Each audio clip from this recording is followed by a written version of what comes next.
मिज़ाइलन जे कड़काटन बाद छक्कन ऐं चौकन जी गूंज। पिंडी क्रिकेट स्टेडियम जूं रौनकूं बहाल।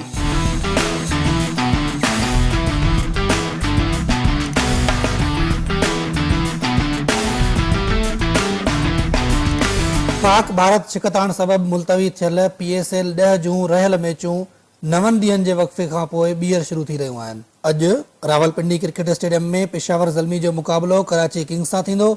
ताज़ी पॉइंट्स टेबल मुताबिक़ कोयटा ग्लैडिएटर्स 13 पॉइंटनि सां पहिरें, जॾहिं त कराची किंग्स 10 पॉइंटनि सां ॿिए नंबर ते आहे। इस्लामाबाद यूनाइटेड, लाहौर कलंदर्स ऐं पेशावर ज़ल्मीअ जे विच में प्ले ऑफ ताईं पहुचण लाइ सख़्त मुक़ाबला थींदा। मुल्तान सुल्तान्स जेका गुज़िरियल साल जी रनर अप हुई, प्ले ऑफ जी डोड़ मां ॿाहिरि थी चुकी आहे।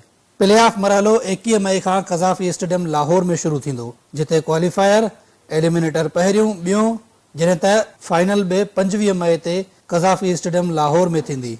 हींअर ताईं खेॾियल 26 मैचुनि बाद मोहम्मद रिज़वान 363 रन्सुनि सां टॉप स्कोरर आहे। साहिबज़ादा फरहान 321 रन्सुनि सां ॿिए ऐं फ़खर ज़मा 309 रन्सुनि सां 3 नंबर ते आहे।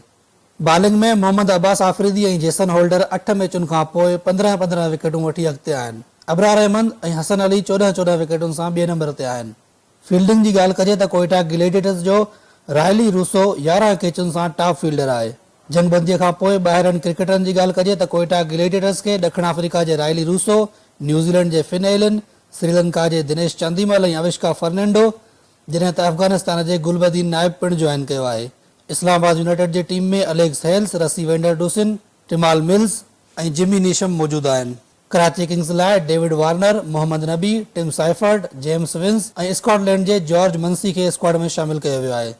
जिन तमाशायुनि 8, 9 ऐं 10 मई जा टिकट ख़रीद कया हुआ, उहे साॻी टिकट ते हाणे 17, 18 ऐं 19 मई ते मैच ॾिसी सघनि था। ख़ासि तौर ते 9 मई लाइ जारी कयल टिकट 18 मई जे ॿिन्ही मैचुनि लाइ क़ाबिल इस्तेमालु हूंदी।